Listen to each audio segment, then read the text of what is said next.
Pernah nggak sih kamu dibully? Dalam unggahan di media sosial dijelaskan bahwa pelaku merupakan siswa senior dari korban.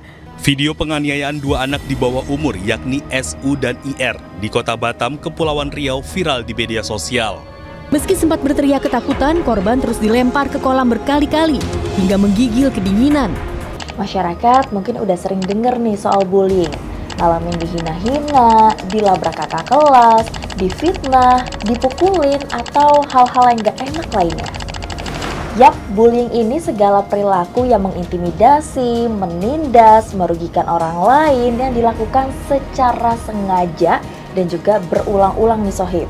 Sayangnya nih Sohib, makin kesini perilaku bullying ini gak cuma ada di sekolah formal aja, tapi ada juga di tempat les, asrama, pondok pesantren, bahkan di tempat kerja loh Sohib. Ya namanya dibully pasti rasanya nggak enak dan juga nggak nyaman kan Sohib. Nah Sohib, kalau kamu korban bullying jangan diem aja. Terus harus ngapain dong? Nah Sohib, supaya nggak bingung apa yang harus dilakuin kalau dibullying, yuk kita sharing di video kali ini. Oke, sebelum kita ngomongin gimana sih caranya ngadepin bullying, tapi sebenarnya kondisi bullying itu di Indonesia kayak gimana sih? Kalau data dari KPAI, ada pengaduan dari klaster pendidikan, waktu luang, budaya, dan agama sebanyak 329 kasus Sohib. Dan salah satu yang tertinggi, ini adalah kasus pengaduan anak korban bullying. Tercatat dari KPAI, ada sebanyak 20 kasus bullying yang efeknya nih bikin trauma psikis, terus juga ada lagi yang bikin luka-luka fisik, atau bahkan yang paling fatal nih Sohib, bisa berujung kematian. Kasus bullyingnya ini juga macam-macam Sohib, mulai dari bullying verbal, bullying fisik, hingga bullying psikologis. Dalam kasus bullying Sohib, biasanya pelaku bullyingnya ini nggak sendiri, tapi mereka tuh ramean atau dalam bentuk geng gitu deh. Jadi mereka nih beraninya keroyokan, terus biasanya di videoin lagi. Terus yang jadi pertanyaan, kenapa ya mereka nindas orang lain, terus kenapa di videoin? Salah satu jawabannya karena mereka nih merasa bangga atas dirinya mereka dan mereka nih merasa jagoan karena udah menindas orang lain. Seperti yang kita tahu ya Sohib, kalau masalah bullying ini sebenarnya bukan hal baru, tapi udah lama banget. Terus kenapa ya masih kejadian terus sampai sekarang? Oke Sohib, jadi kalau dari hasil pengawasan KPAI, ada beberapa hal yang bikin bullying ini masih sering terjadi sampai sekarang. Yang pertama, kurang optimalnya pengawasan ataupun pembinaan dan juga edukasi tentang bullying di satuan pendidikan. Yang kedua, sebagian warga satuan pendidikan ini masih suka mikir kalau bullying cuma kenakalan remaja yang biasa. Bahkan mirisnya nih Sohib, KPAI juga nemuin beberapa kasus kalau satuan pendidikan ini cenderung nutupin kasus bullying karena dianggap merusak reputasi ataupun lembaga sekolah. Yang ketiga, sistem pendidikan, kurikulum, terus juga praktik pembelajaran ini belum optimal nih buat merespon adanya perubahan perilaku dari peserta didik. Yang keempat, belum optimalnya pencegahan dan juga penanganan kasus kekerasan termasuk bullying di satuan pendidikan. Yang terakhir, minimnya edukasi dan juga perhatian dari keluarga terhadap anak. Jadi kira-kira itu Sohib hasil pengawasan dari KPAI yang bikin bullying ini masih ada sampai sekarang.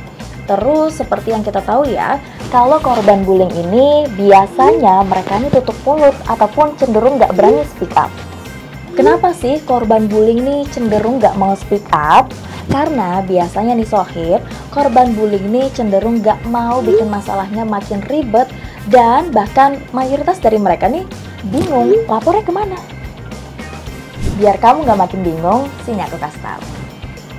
Nah Sohib, kalau untuk melapor kasus bullying ini ada dua cara, offline dan juga online. Kalau mau simpelnya, coba online aja dulu. Yang pertama, dari Kemendikbudristek di situs lapor.go.id. Yang kedua, ada juga nih layanan pengaduan dari Kementerian Pemberdayaagunaan Perempuan dan juga Perlindungan Anak di Sapa 129 di hotline berikut ini dan WhatsApp berikut ini. Berikutnya, Sohib juga bisa pakai layanan pengaduan dari KPAI. Nah, ini ada 3 nih. Bisa dari telepon, bisa dari WhatsApp, dan juga bisa melalui email. Ada lagi nih Sohib, layanan telepon sahabat anak dari Kementerian Sosial di nomor berikut ini. Tapi Sohib, yang gak kalah penting, ada baiknya sebelum Sohib mau bikin laporan pengaduan, Sohib boleh cerita dulu ke orang-orang yang Sohib percaya. Misalnya teman dekat, orang tua, atau bahkan kerabat terdekat buat cerita hal yang lagi Sohib alamin. Ya, biar lebih plong dan juga dapat support. Yang jadi pertanyaan, mungkin pas lapor apa aja yang harus disiapin? Sohib, tapi jangan bikin laporan dulu kalau Sohib belum punya bukti dari kejadian bullying.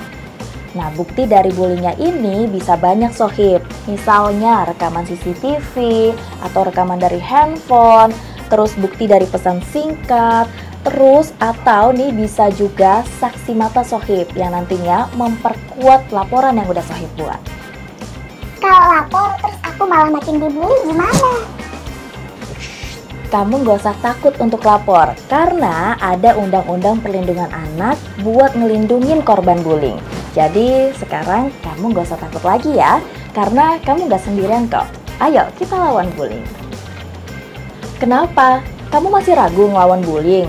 Sini aku kasih tahu. Seperti yang kita tahu ya Sohib, kalau banyak banget korban bullying yang jadi pendiam, trauma ke sekolah, nggak mau sosialisasi, dan mereka tuh cenderung menutup diri.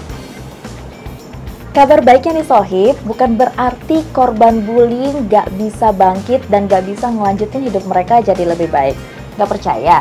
Ada loh banyak public figure yang mereka nih dulunya dibullying, tapi sekarang mereka sukses mengejar cita mereka masing-masing.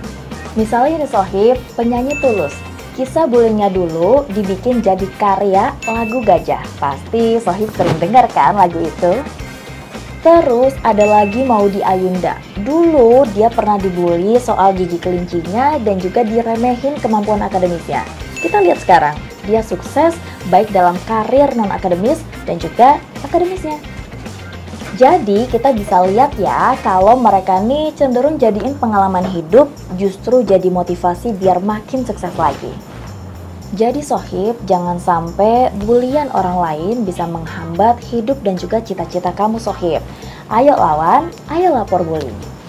Kalau Sohib mau lapor dan berani speak up, ini sama aja nih Sohib membantu upaya pemerintah untuk memberantas bullying. Nah, untuk laporan bullying ini nggak harus kamu ngalamin bullying ya. Misalnya kamu jadi saksi nih ngeliat temen kamu, saudara kamu, adik kamu jadi korban bullying, kamu bantu mereka untuk lapor. Tapi memang sebenarnya apa aja sih upaya pemerintah yang udah dilakuin untuk memberantas bullying? Misalnya ini Sohib, upaya dari Mendikbudristek nomor 46 tahun 2023 tentang upaya pencegahan dan juga penanganan kasus kekerasan di satuan pendidikan. Di aturan tadi ada pembentukan tim PPK di sekolah-sekolah, terus satgas mulai dari tingkat provinsi sampai tingkat kabupaten kota.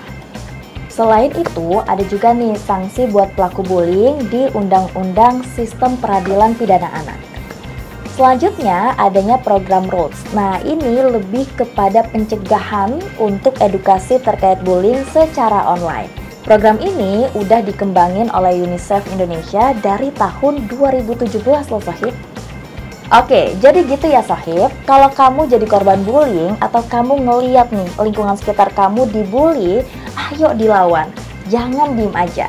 Ayo berani speak up, ayo berani lapor. Karena kalau nggak gitu, pelaku bullying semakin bisa semena-mena ke banyak orang. Karena kita semua punya power buat memutus rantai bullying di Indonesia. Yuk bareng Indonesia Baik, bikin Indonesia jadi lebih baik.